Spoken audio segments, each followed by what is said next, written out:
Taqabbalallah, jazakumullah, masya Allah.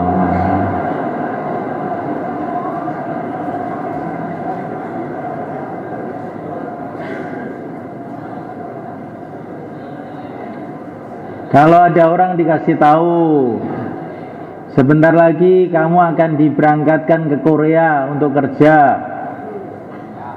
1 bulan hasilnya 20 juta. Kira-kira persiapan apa enggak? Persiapan. Ini ada berita kamu dapat beasiswa mau diberangkatkan ke Australia untuk memandikan babi di sana. Kira-kira persiapan apa enggak? Enggak. Oh, pinter kamu.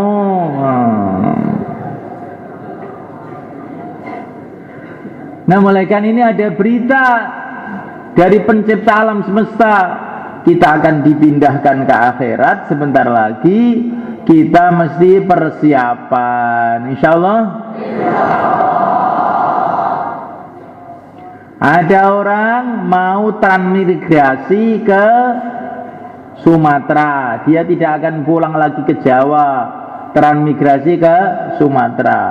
Maka rumahnya di Jawa, mobilnya dijual. Kenapa? Karena dia mau pindah ke Sumatera, cari lahan yang luas untuk kelapa sawit.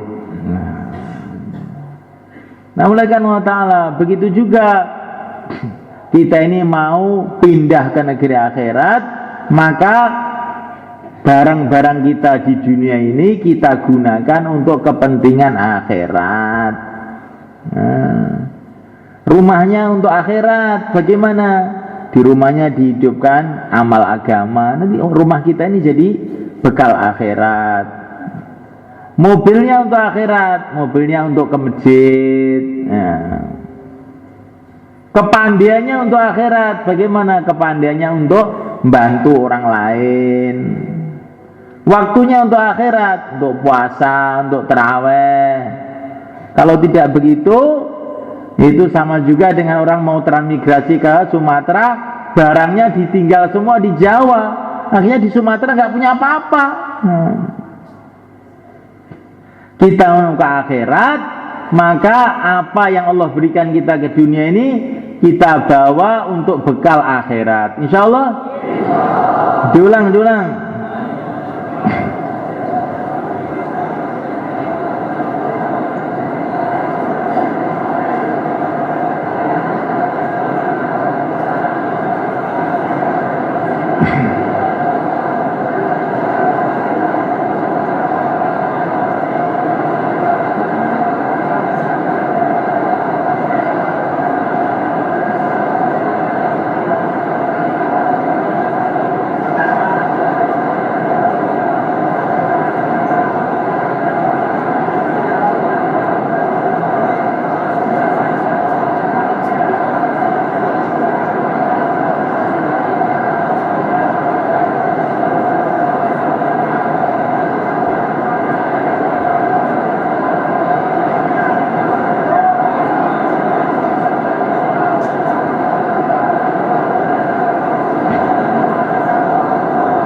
Taqabbalallah, jazakumullah.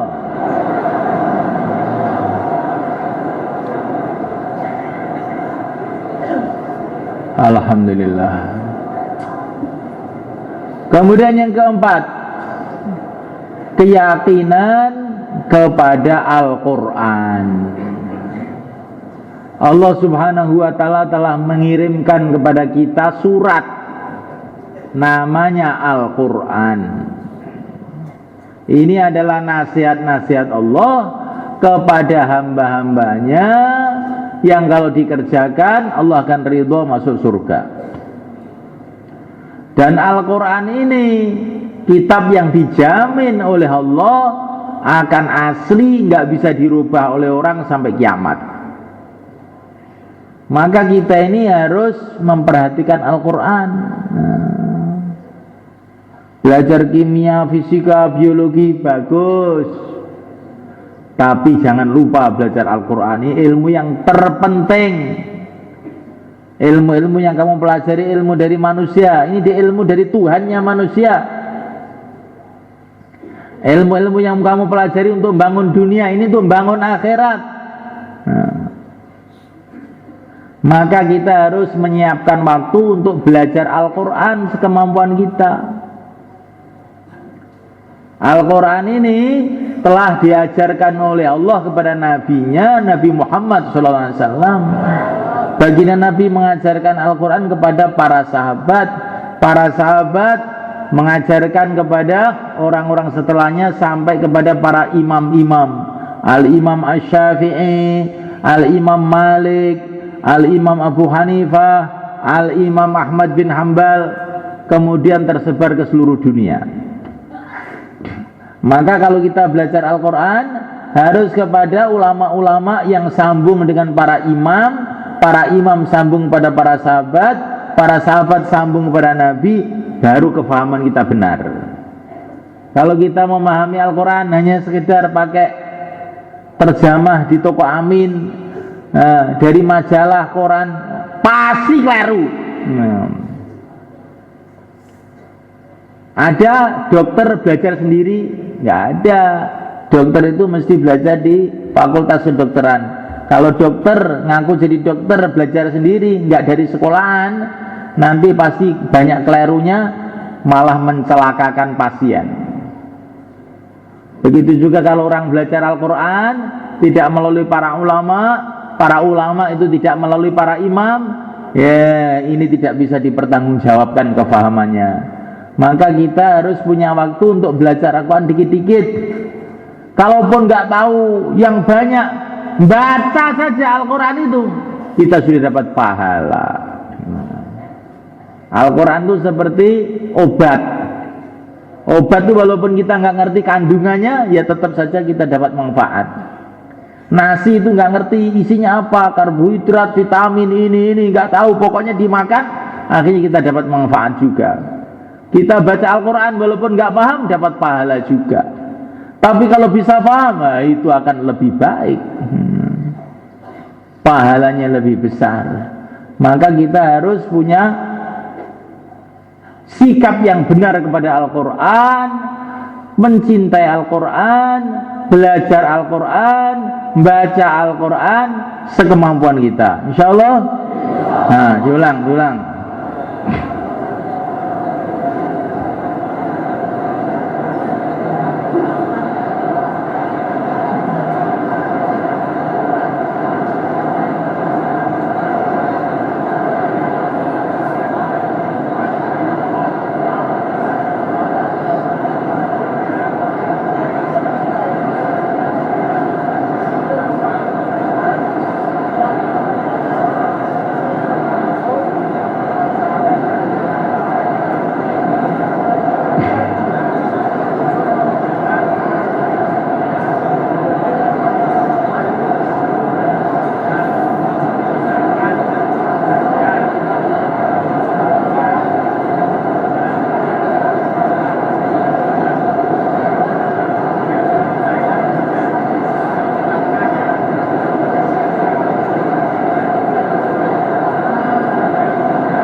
Taqabbalallah, jazakumullah. Yang kelima sekarang, iman kepada para malaikat. Ini ada berita nih, berita dari Rasulullah, pasti benar bahwa ada makhluk-makhluk Allah yang namanya malaikat. Kita nggak bisa melihat, tapi Rasulullah telah memberitahu kita mesti yakin. Insya Allah. Seperti kamu pergi ke dokter, dokter bilang, oh kamu ini gulanya tinggi. Nah, mana tuh gulanya Pak Dokter? Nggak ada. Gula kamu sudah tinggi nih, udah 500 ini. Kalau nggak sempat diobati, oh jebol ginjal kamu itu nanti. Alah, saya nggak percaya Pak Dokter, saya nggak bisa lihat, nggak ada gulanya. Ini saya sudah pakai ilmu ini, sudah masuk laborat, gula kamu tinggi. Alah, jangan nakut-nakuti Pak Dokter. Akhirnya pulang malah minum kopi 3 gelas, kelenger. Karena tidak percaya sama dokter. Kenapa kita harus percaya sama dokter? Karena dokter ini punya ilmu. Belajar di UNS kayak Pak Dokter Ngainul ini. Berapa tahun nggak tahu saya. Nah ini Nabi ini bukan belajarnya bukan di UNS. Belajarnya di atas langit sana. Yang mengajari Tuhan semesta alam. Maka apa yang diberitakan Nabi kita mesti yakin. Insya Allah. Kita tidak bisa melihat malaikat, tapi sebentar lagi di akhirat kita akan melihat. Kecuali wali-wali Allah, orang yang bersih, nggak pernah maksiat itu bisa melihat. Nah, kalau kita ini matanya suka maksiat, mulutnya suka maksiat, nggak bisa lihat, kotor. Tapi walaupun nggak bisa melihat, kita yakin. Jadi kalau para wali-wali bisa melihat itu. Malaikat itu tugasnya macam-macam. Ada malaikat yang namanya malaikat Israel. Tugasnya mencabut nyawa manusia. Walaupun sakit kayak apa, kalau malaikat Israel belum datang, nggak akan mati-mati. Tapi kalau Israel sudah datang, walaupun sakit masuk angin itu aja langsung pet. Kamu lihat di rumah sakit orang sudah sakit, ngkrok bertahun-tahun nggak mati-mati. Yang ini cuma perutnya kembung langsung mati. Kenapa? Israel datang. Ada yang malaikat yang bagian mencatat amal kita. Malaikat Raqib dan Atid. Dan nanti setelah mati kita akan berjumpa dengan kedua beliau ini. Beliau memberitahu, ini loh catatan amal kamu selama kamu hidup. Selama kamu sanlat, ini ada ini. Nah, kamu ngeluyur ini. Ngantuk waktu bayan ini. Ini loh catatannya. Astagfirullah, astagfirullah. Astagfirullah bukan di sini. Di dunia astagfirullah ada gunanya.